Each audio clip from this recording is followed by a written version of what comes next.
Hey, you're listening to Don't Mix In. I'm Dr. Vivian Rodriguez, an educational psychologist, blogger, educator, and coach who loves to talk about style, life, creating, and mental health. Okay, so I started this podcast to create a space to talk about style and substance, to talk about the complexities of being a woman who's authentic and thriving. All right, let's get into it. If you are at the age that is considered to be adult, or just realize that you are an adult, you've probably experienced some changes in your friendship. So we're going to talk about it. All right. In this episode, I got my sister Lisette back. Hello. We're happy to have her. And we're going to be talking about friendships.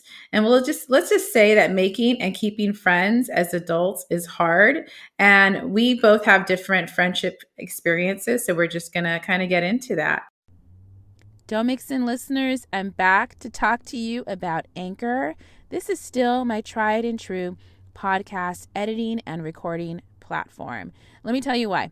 Okay, so first of all, it's free, but on top of that, you know what? You can edit and record and distribute from this platform anywhere, on your phone or on your desktop. So if you don't have time to be on your desktop, you can just record from your phone and then distribute. So go ahead and download the Anchor app or go to Anchor FM to get started. So you like Amazon, but you don't know what styles to get? Go ahead and check out my Amazon Live. I'm an A-list creator, which means I do a lot of lives and people like them. So go ahead and head over to the show notes for this episode to go and join the live. And don't forget to follow me on Amazon. And then keep in mind, as an Amazon associate, I do earn from qualified purchases, and all opinions are my own. And I'll see you guys around.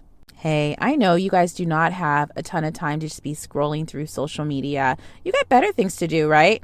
So that's why I revamped and relaunched my Fave Finds newsletter. And what I did is, it's kind of a in case you missed it. So I scour through the internet to find some styles for midsize and curves. And I also add just some different podcast episodes or books that I'm into lately, just some good stuff for your email inbox. So go ahead and head over to the show notes for this episode to sign up for my Fave Finds. And don't worry, I'm not going to spam your email inbox. It'll be some good stuff.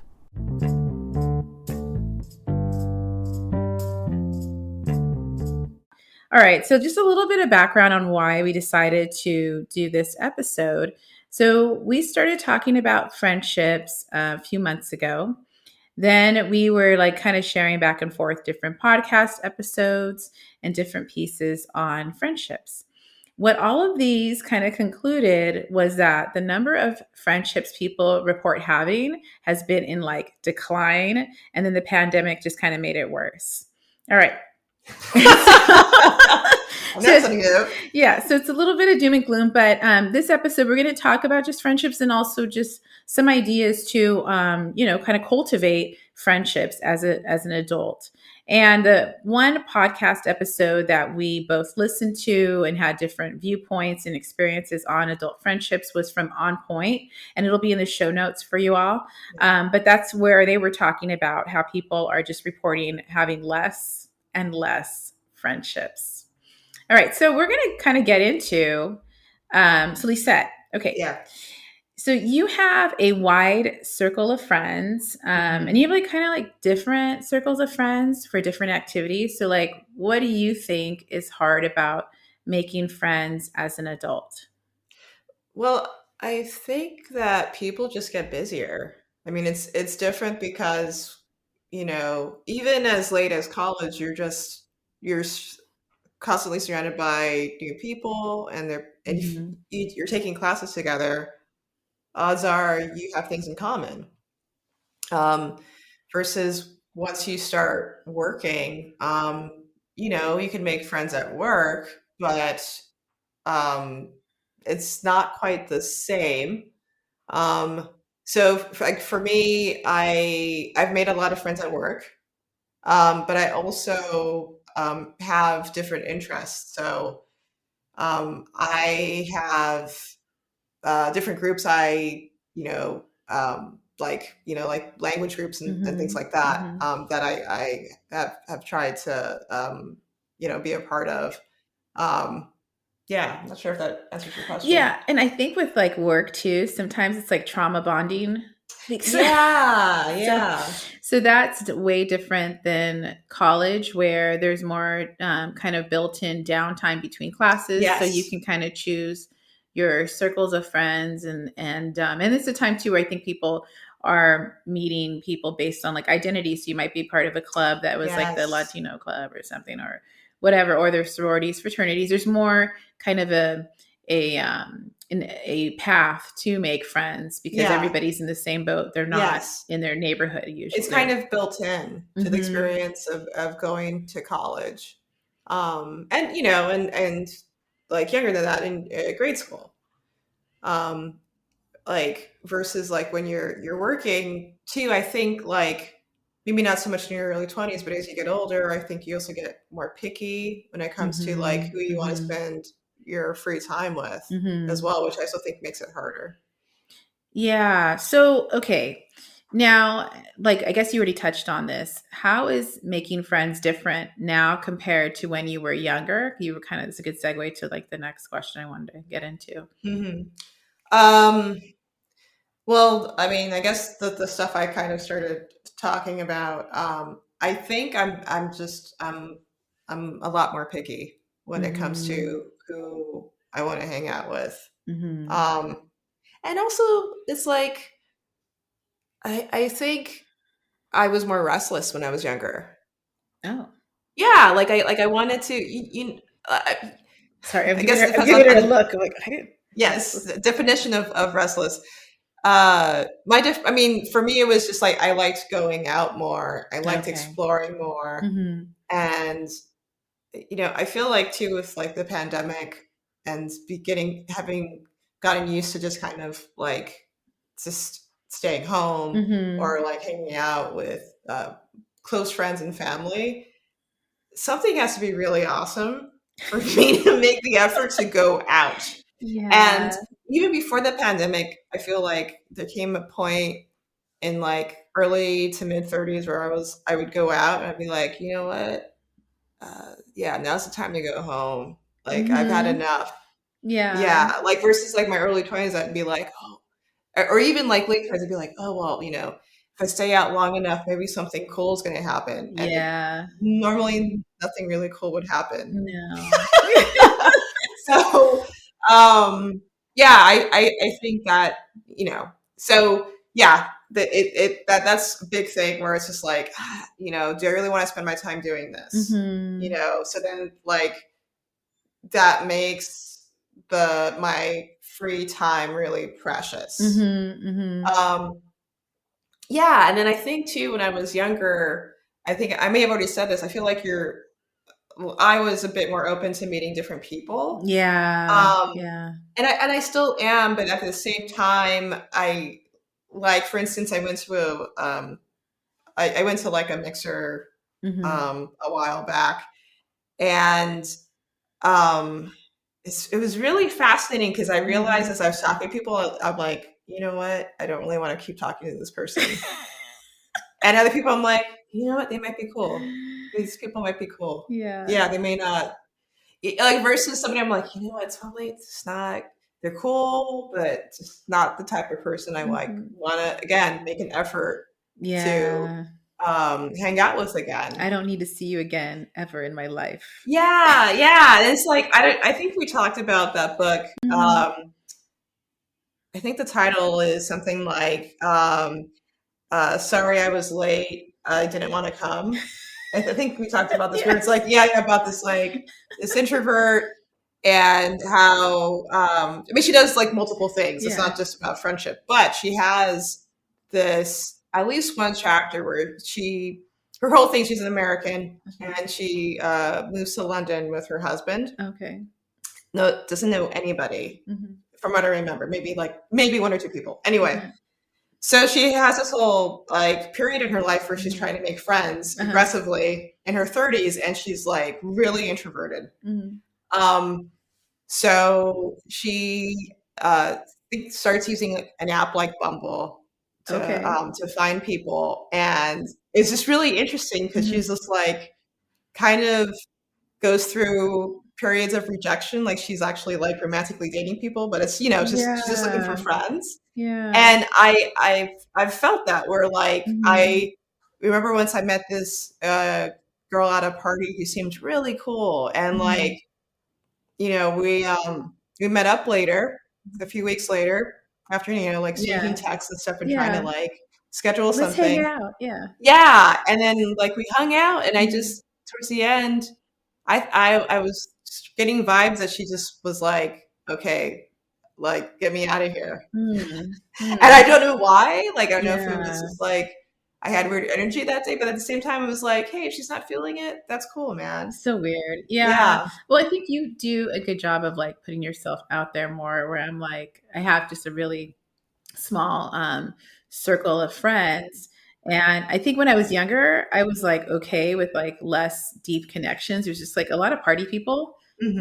where the only thing in common is like, how do we get alcohol? But And then it has its place. yeah, That definitely has its yeah. place. And Yeah. then and how do we get in somewhere free? And that was about as deep as it went. And then, Yeah. but now I think like I consider you to be my closest friend. Ah, same here. Yes, yes, Yes. moment. And then I have other friends that I've had for like years or decades. And they kind of, I feel like for me, it's like, do you get me so that I don't have to be trying to explain myself? Like they get that I can only spend so much time, but when I do spend time, I'll be like, hey, very present Yeah. sort of thing. But yeah, I don't put myself out there as much. I think for me it's more because I've realized I'm more of an ambivert. And so I'm cool with people. Like my one of my an old supervisor was like, "Hey, so you seem like you're like cool, like friendly to people. Then after a while, you're like, I'm good." Yes, yep, absolutely. But it's hard because I think people outwardly like, think or assume I'm more of an extrovert. Yeah. And so when I meet people or hang out, they kind of expect me to be on. And I'm Yeah. like, I'm not, I'm just here. Yeah. And so I feel like that's why I might shy away from being more kind of seeking out friendships, because I feel like there's this kind of confusion that once they open the package, they're like, she's not dancing for me or like telling me jokes every 5 seconds. And I'm like, Interesting. it's not, Huh. and I'm like, I don't want to do that. That's really So, interesting. so yeah, so I have less friends now, but I feel like if I call one of my friends, it's or text like, hey, or have something going on, or they text me, call me, whatever, Mhm. or want to hang out, then it's fine. And I don't have to explain myself. It's just easy. Mhm. So I think that's for me. And then just having time, like time's limited. So like what you said, like you're like, do I really want to be doing this right now? I'm like, okay, this is like an hour of my life I'll never get back, you Yeah. know? And life So is short yes, and yes, hard. yes, yes. And I think I have less patience or tolerance for like nonsense energy or Yeah. people like, just, yeah. So I feel like that's why I've kept my circle really small. But I think you have a healthy variety and amount of friendships. So how did you like make friendships now as an adult? I know you're not on Bumble like that one chick, but Yeah. how are you kind of making friendships as an adult? That's a really good question. I mean, again, I've made friends. I made friends through college, a few like really good friends. I went to school on the East Coast, and a bunch of them moved out here, so I've kept in contact with them. I've also made friends through friends, like those Mm, college friends I've made friends through. I made friends through work, and I work freelance, so I meet new mhm, people all the time through work. But actually, even then, again, I'm really selective. So it's not like, mhm. with every freelance job I do, I come away with a pack of friends. Right. Um, and then I think, like I mentioned before, I also have made friends through like the different activities Mhm. I do outside of work. Like I was part of a French group, so I have a bunch of friends from that, which Mhm. is great because it's just I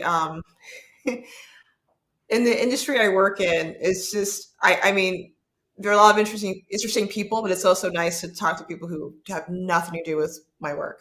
Like Mhm, absolutely nothing to do mhm. with my work. Like that's wonderful. So, yeah, my friends from this French group are really fun, and we were able to connect Hmm. through French. I also was part of a, and still am, part of a Portuguese language group. So I made a friend through there who's really cool. So it's really just things I've had to go out of my way to do, Okay. you know? So, how did you figure out, like, because yeah, I've noticed like the language group thing was really like a unique. It kind of gave you access to a unique like set of people that are really different Yeah. than like your job and all that. Yes. How did you come about that? Like, how did you like figure out the language group, or how did you find it? Was what I maybe I Oh, mean. okay. That's a really good question. So how did that happen? I think I initially was going to um, one branch of this network of French language schools for adults called the Alliance Française. Okay. Um, and at a certain point, for whatever reason, I do not remember why, I Mhm. decided to look into uh, how to say, like, basically, I wanted to see if there was a French language school that was closer to me. And it Okay. ended up that there was like one in my neighborhood, which was Okay. awesome. And so that's how I was able to find you know find that group, find these like conversational classes, Hmm. and then like we after class we'd like kind of talk, Hmm. and yeah, it was. I just thinking about it, I'm like, oh yeah, that was really fun. Hmm. Um, and then the Portuguese language group I found through meetup.com.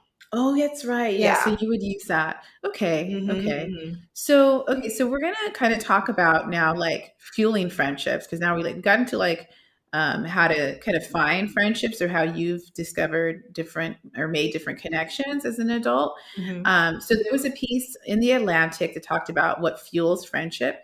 And I feel like this really makes a lot of sense. It mentioned like the accumulation of hours is what leads to development of Yes. friendships. And so, like 40 to 60 hours within 6 weeks is what they were saying leads to a casual friendship.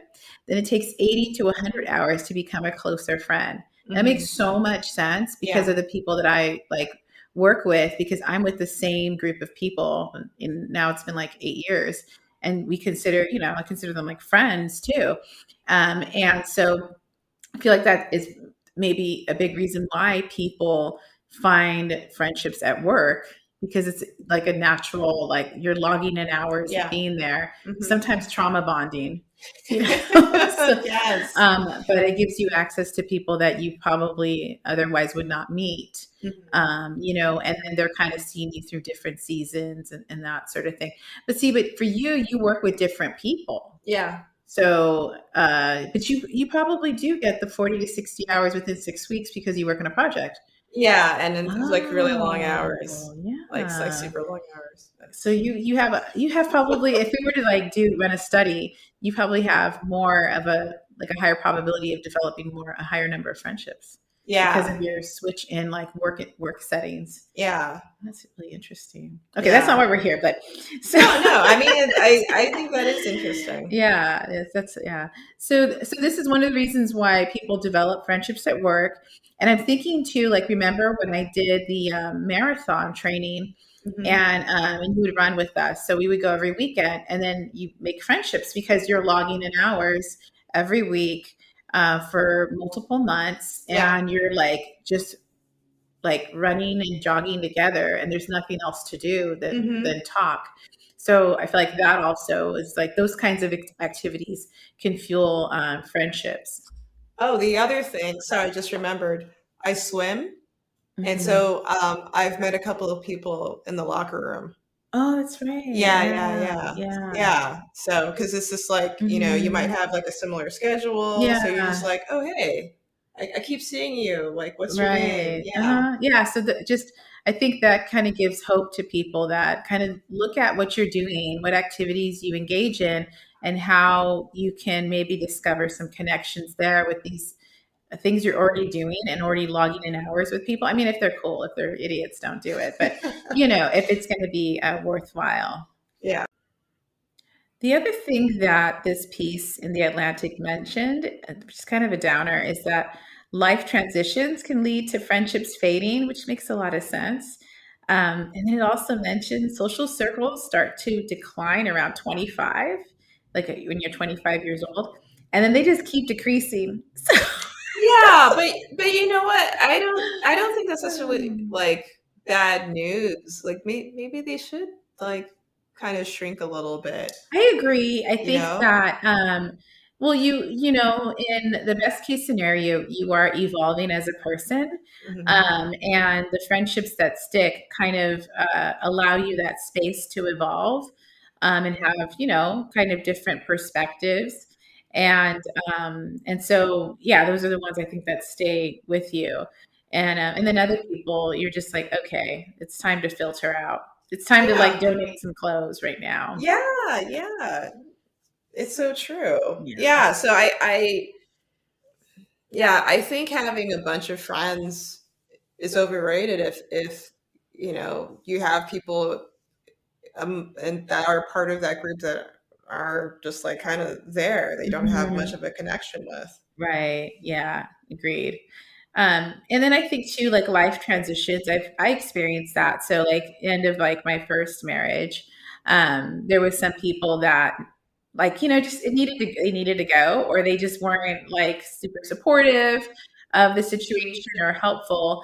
So it slowly just faded and it was fine. I felt like it was better for me. But I know some people really grieve that when they have a transition, maybe, or when they start having kids or a breakup, that they lose some people. But again, like I think that if people are really for you, they'll stay around and kind of be there through the different seasons. Yeah. And the ones that are kind of not for you, they'll kind of it'll be like a natural fading out, Yes. and it's funny, I ran into one person that I was good friends with, and then was like, hey, let's hang out. I was like, no, let's not, you know?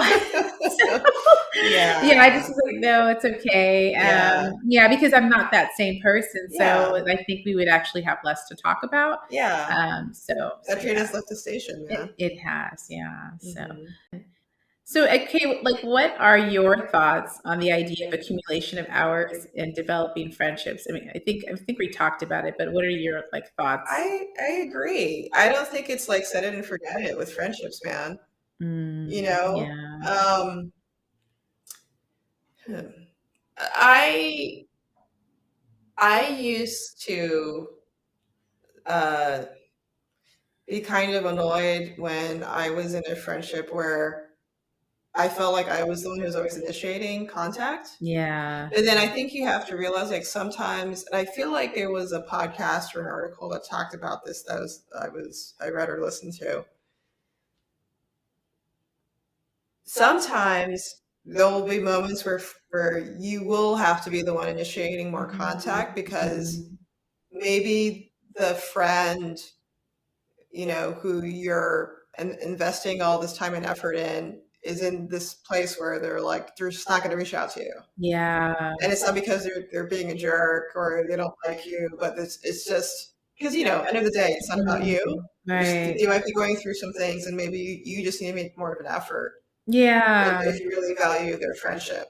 Yeah, I You know, agree. yeah, Yeah. and there are people where it's like maybe if you do keep initiating contact and they don't, then it's like, oh well, like I had a friend where Mhm. I understood she was really busy, Mhm. but she would do this thing. I think I might have talked about Mhm. this before. Oftentimes, we would make plans, and this was like my late 20s, early 30s. Mhm. I would think we were going to hang out one on one, and then Mhm. like one of our other friends would like show up, Oh. and it'd drive me crazy. Oh. Like I would never say anything about that, Yeah. but it was like, and looking back, and maybe in the moment, it was because she was what's the word? She was overbooked. Oh. Oh. Like she was just like just would plan stuff like, you know, like she was just like doing a lot of like side hustles and stuff, and Okay, VIP. Yeah, and like it was like a workaholic. Okay. Not my problem, but I Yeah. understood what was happening, but it kind of bothered me because then it Mhm. was just like, I want to really get to know you, and how Yeah. can I do that if there's always another friend here? And Mhm. then usually friends that she knew better, that they were like old college friends. Okay, so what's So the it was just point? like, Okay. you know, So you were just like background yeah, like in the movie. yeah. And Yeah. then there was another friend who like the 2.0 of that Mhm. was like, but it's tough because I understand. Uh, her like her children will always be around, and Yeah. it's like I understand. Different kind of friends. Different kind of friends, different kind of friends. But I have other friends who like they also have children, and it's not necessarily the case. Yeah. Like Yeah. they find ways to like hang out, Right, right, right. especially if it's like when you're initially getting to know somebody. Yeah. It's different when like I have college friends that have kids, but I've known them forever, and Right. so it's like I don't care because we Yeah. already have like Yeah. that, you know, the the Connection. connection set up. I think that the kid thing too, it's like I know my friends now because our kids are like older, like we're, more kind of tail end of school age. So like Yeah, they can just kind of, the kids are like, I don't even want to be here. I'll just be on my device kind of yeah, vibe. But before that, we would be like, oh, I have to bring so and so or so and so's coming with me. Like you're gonna get a heads up if the kid's gonna be there, the yeah, kids. yeah, And I would do the same, like, hey, I have so and so. And then, yeah, you would try to find times where you were kid free, maybe right after work. Hey, let's go meet up for coffee or something like that. yeah, But some people just don't, I think, have that self awareness, or that's just the way they live, or maybe that's just like their vibe is like, my kids are always with me. My kids are like, encompass their entire life, yeah, which is fine. But yeah, if that's not your thing, then it is kind of like, oh, it's like a little strobe light there, yeah. And then you have to yeah, watch what you say and stuff, yeah. sort of thing. But yeah, I think some people just don't have that kind of self awareness. So, like the Mhm. podcast and the piece from Atlantic, they also just talked about, kind of the cycle of friendship. And like we were saying too, like friends will change over time, but it was saying like every 7 years, you kind of do like a, you know, uh, refresh. Makes sense. So if you think about the stages of adulthood, like we talked about before, Mhm. in another podcast about adulting without kids and things like that, or whatever, Mhm. where like, there's different milestones you hit as an adult. If I was like a better podcaster, I would like know the episode right now to market that episode, but I don't. So, I'll probably Yeah. put in the show notes for you all. Yes. So anyway, like every 7 years, you kind of do a little refresh, and then it kind of increases every like 14 years. Then you will even have a bigger like refresh, which I think totally makes sense. And there was this concept I looked up called dynamic safety. So basically, you establish friendships where you want to feel psychologically safe. Where you can like say like, I feel like when I call you, I could do like rant about stuff and then do like, am I crazy? Check. Like, and then you might be like, yeah, it's kind of messed up, or well, and so if I hear the well, it might be like, yeah, dude, just calm down. Maybe it's like PMS Shark Week or something. Just relax or have a coffee. Uh-huh. And I think that's a unique sort of dynamic or flavor for a lot of friendships. Not everybody has that. Some people keep people around that you can't talk about certain things because it's going to trigger like some nonsense between them. Yeah, I feel like I really I really cherish the friendships where I can be vulnerable, and I Hmm. don't I feel like I don't have to watch what I say, Hmm. you know, Yeah. and like I think that it's the whole like accumulation of hours, reaching that point where you can be vulnerable is really hard if you don't invest that time, Yeah. Yeah. and you like continue inviting other friends. Yeah, no, I had a friend in high school who would do that kind of nonsense for, hey, you want to come over? And then I come over and I was like, hey, this is Jan. I'm like, Like, what, what? what the heck? What's going on? Hey, what's up? hey, she told me. I'm like, this is weird. And then this Yeah. person's not getting that. I'm like looking at them like, what? And Yeah. yeah, it's like you're walking into a TV show that you're like, I didn't want to be in this TV show. Yeah. So okay, to kind of like wrap up, I mean, I think you've done a really good job of maintaining connections over the years. As I watch you as my sister, like you know, kind of make an effort. But I also think you are discerning. Like you will go and like, okay, I need to like this person needs to go because they're saying weird stuff. Yeah. I think sometimes when I'm listening to things you tell me, I'm like, yeah, cut that person off already. But you kind of give them a chance, and then you kind of make your decision. Where I'd be like, I'm done with I just need like probably a couple instances of someone being really wacky, and then I'm like, I just don't have the bandwidth because I'm not going to get into it with this person, Yeah.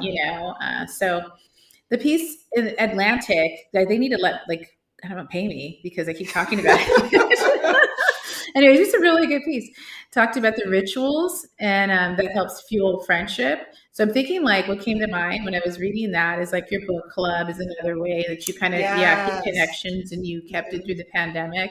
And I feel like you're committed to these sorts of events or rituals. Like you're like, no, I have my book club, so can't do X, Y, and Z. Like, no, I'm not going to do your stupid blog pictures, because I have my book club or your language groups too. Like you're pretty committed to like when you're going to meet with them or if there was something going on.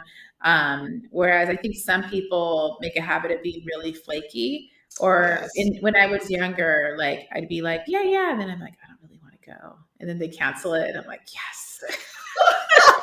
Then I would go, maybe I'd be like, like kind of, I don't know, just stupid tactics like showing up late or something, and whatever.